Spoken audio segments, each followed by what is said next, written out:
అందరినీ కవర్ చేస్తారు మీరు. కానీ నేను జస్ట్ అక్కడ కూర్చొని చెప్తానే 3-4 రోజుల క్రితం నేను ఏదో అన్నాను, అంటే దుమ్ము దులుపుతుంది అన్నాను, కొంచెం ఎగ్జాజరేషన్ ఏమో అన్నారు. నాకు కూడా భయం వేసింది, అంటే ఏమన్నాను అని. కానీ మళ్ళీ అనుకున్న దుమ్ము రేపుతుంది అని లేదు, దులుపుతుంది అన్నాను. నాకు నేను కన్విన్స్ చేసుకున్నాను. కానీ ఆ భయం ఎప్పుడు ఉంటుంది. కానీ నిజంగానే అలానే జరుగుతున్నందుకు చాలా థ్యాంక్స్. అండ్ దెన్ నేను రాజు గారికి కూడా చెప్పాను, నా ఇంట్రెస్ట్ ఎక్కడో వేరేగా ఉంటుంది కొంచెం, అంటే బ్లాక్ బస్టర్ హిట్ అవన్నీ నేను కవర్ చేస్తాను, షుగర్ కోట్ చేసి రొమాన్స్ చేసి మ్యూజికల్ చేస్తాను. కానీ నా ఇంటెన్షన్ ఈ సినిమా ఎత్తుకోవడంలో ఒక అమ్మాయి రెక్కల గురం వచ్చే ఆ line is the line of this film బేసికల్. అంటే ఎప్పుడు కోర్టులోంచి అమ్మాయిని తీసుకెళ్తాడు కానీ కోర్టులోనే ఉండిపోడు కదా అనేది, అది నాకు కొంచెం అంటే ఒక బిగినింగ్, అంటే ఒక చిన్న స్టేట్మెంట్ అనమాట. సో అది నాకు చాలా సంతృప్తినిచ్చింది. అలానే ఈసారి తెలంగాణ నేపథ్యం ఎంచుకోవడం చాలా ప్రైడ్ ఇస్తుంది నాకు బేసిక్గా. అంటే నా టీంలో ఒక అమ్మాయి వేసిన క్వశ్చన్ బేసిక్గా, ఎప్పుడు చూస్తుంటావు నువ్వు ఇలాంటి ఈ మధ్యతరగతి కుటుంబంలో మామూలు లవ్ స్టోరీలో కమర్షియల్గా ఆవిష్కరించిన సినిమాల్లో తెలంగాణ నేపథ్యం ఎప్పుడు చూసుంటాం అన్న క్వశ్చన్కి ఆన్సర్ ఇదన్నమాట బేసిక్. సో ఆ క్వశ్చన్ వల్లనే ఇది జరిగింది. అండ్ ఇప్పుడు అంత బాగా అది మేము యాక్సెప్ట్ చేస్తున్నారు అన్ని చోట్ల అనేది చాలా ఆనందంగా ఉంది. Then again next biggest thing is Sai Pallavi. ఆమెని అంటే ఆమె పడిన కష్టం కానీ ఎమోషన్ అంటే రియల్ గేట్ ఎమోషనల్ అనమాట. అంత హార్డ్ వర్క్ చేసింది. యాక్చువల్లీ ఒక మేము ఎడిట్ చేసిన సీన్ ఒకటి, ట్రైన్ రైల్వే ప్లాట్ఫామ్ మీద పరిగెత్తి రన్నింగ్ ట్రైన్ ఎక్కుతుంది, పడిపోయింది ఒకసారి కింద. సో అంటే అంత కమిటెడ్ యాక్ట్రెస్ అనమాట. So I never seen anybody like that. And dubbing అది, అండ్ థియేటర్లో పొద్దున్న చూస్తూ ఉంటే ఆమెకి విజిల్స్, ఆమెకి గోల అంతా. So thanks a lot Pallavi for being Bhanumathi. And then next Varun. అట్లని మ్యాచ్ నేను ఎప్పుడు వరుణ్ చెప్తా ఉన్నాను, అంటే నాది కొంచెం స్త్రీ పక్షపాతి అంటారని. దాని ఇది కాదు, సెకండ్ హాఫ్ అంతా నువ్వు టేక్ ఓవర్ చేస్తావు. నువ్వు కన్నీళ్ళు పెడితే టూ ఎమోషన్స్ రావాలి నాకు, జనాలు నవ్వాలి, అట్ ద సేమ్ టైం బాధపడాలని. అట్లనే ఉంది. అండ్ కెమిస్ట్రీ అమేజింగ్ ఉంది అది. సో ఐ థింక్ మళ్ళీ ఒక love story, pure love story చెప్పానన్న విషయం జనాలు చెప్తుంటే ఐఎమ్ రియలీ హ్యాపీ. అలానే కో స్టార్స్ అందరు విషయాలు చెప్పారు రాజు గారు. సో అలానే మ్యూజిక్ డైరెక్టర్, అండ్ ఎస్పెషల్లీ నేను మెన్షన్ చేయాల్సిన ఆర్ఆర్ జీవన్ అని, కిరవాన్ గారి కీబోర్డ్ పేరు ఆయన. So it is done a fantastic job RR. నేను చాలా చోట్ల ఆయనకు చాలా దగ్గరగా వర్క్ చేసి చేయించుకున్నాం. So thanks to him also. అదొకటి మిస్ అయ్యాను పేరు. Then art director Rajeev Nair, ఆయన కూడా చాలా బాగా చేశాడు. సో తెలంగాణ అందాలని బాగా సింపుల్గా, అంటే సీమ్లెస్గా తెలియని విధంగా క్యాప్చర్ చేసి చేయించడం జరిగింది. అలానే ఒక కుర్రోడు, నాకు చిన్న కుర్రోడు, వాడు నాకు అసలు అందరికంటే నాకు చాలా ఇన్స్పిరేషన్ అండి. ఎందుకంటే యూఎస్ నుంచి వచ్చి 40-50 రోజులు మాకే దోమలు బాగా అవన్నీ బాన్సోళ్ళు అన్నీ ఉంటాయి కదా, అడ్జస్ట్ అవ్వడం కష్టమైన రోజుల్లో వాడు యూఎస్ నుంచి వచ్చి ఒక్క కంప్లైంట్ లేకుండా 40 రోజులు చేశాడు మాతోటి. So thanks to him. Florida నుంచి వచ్చాడు. సో వాడు ఒకడు.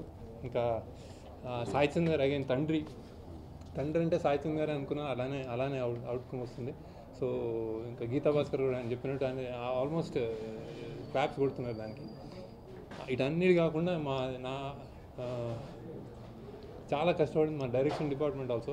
అక్కడ ఉన్నారు ఇద్దరు, స్వరూప్, అనీష్, ఇంకా చైతన్య, సుచా, కిషోర్.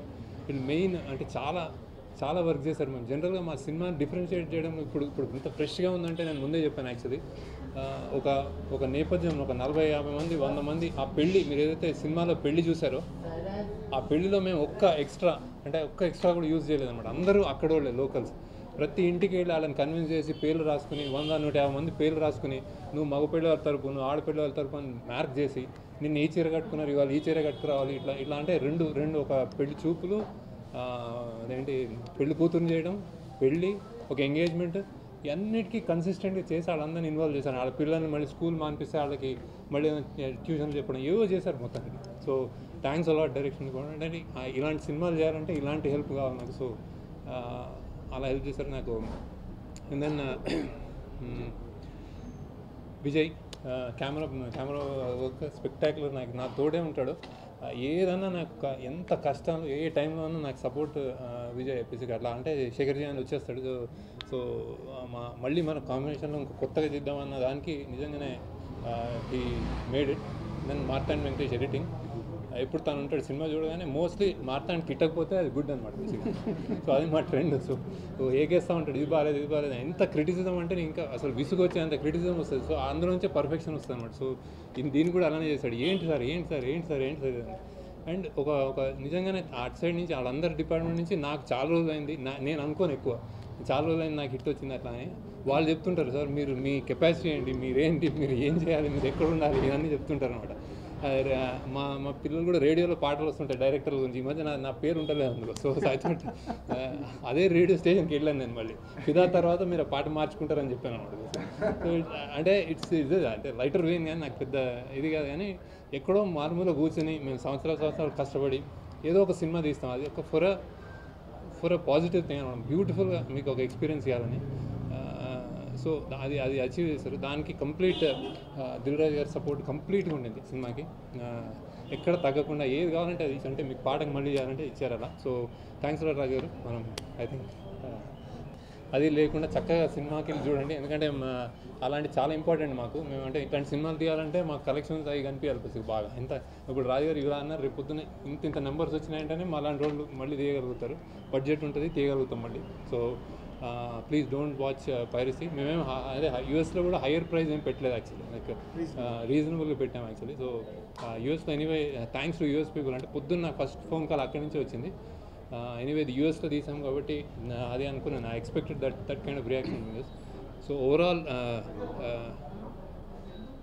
అంటే అదే అందరూ ఏదో కొంతమంది ఐఎమ్ బ్యాక్ అంటున్నారు, నేను ఎప్పుడు ఎక్కడికి పోను, నాకు తోచినప్పుడు రాస్తాను, అది రాసినప్పుడు అయితే పర్ఫెక్ట్గా దాన్ని జస్టిఫై చేస్తాను. And I do definitely great అంటే మంచి ఫిల్మ్ తీయాలని ప్రయత్నం ఉంటుంది, అలానే చేస్తాను. So thanks allot audience. So తొందరగానే మళ్ళీ ఏదైనా చేస్తాను. So I think but this మీరు ఇంకా పెద్ద నెంబర్స్ ఇవ్వండి మాకు ప్లీజ్, యూ వాంట్ నెంబర్స్. అయితే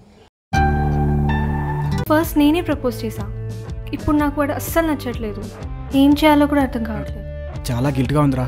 దానికి మేమేం చేయాలి? మీరు నా బ్రేకప్ చేయాలి. సిటీలో ఏ బ్రేకప్ అయినా సగం మీన్ వల్లనే అవుతాయి. నేను నమ్మను, కానీ దాన్ని ప్రూవ్ చేయడానికి నా దగ్గర ఏం ప్రూఫ్స్ లేవు. నా బాయ్ ఫ్రెండ్తో బ్రేకప్ చేయాలని పెట్టు, డీటెయిల్స్ ఇవ్వు, వాళ్ళే చూసుకుంటారు.